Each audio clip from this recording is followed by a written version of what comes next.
BIBO's Flower Garden. BIBO the bear loves flowers. He has a beautiful flower garden full of different flowers. He wants to make a beautiful bouquet of flowers with his friend Mino the monkey. BIBO looks at the big daisies, yellow in the middle with thin white petals.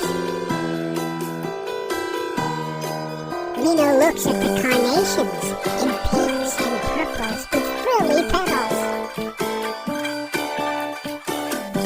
BIBO sniffs the beautiful yellow and red roses. BIBO studies the yellow daffodils. Mino likes the smell of the violet lavender. They are about to pick the flowers.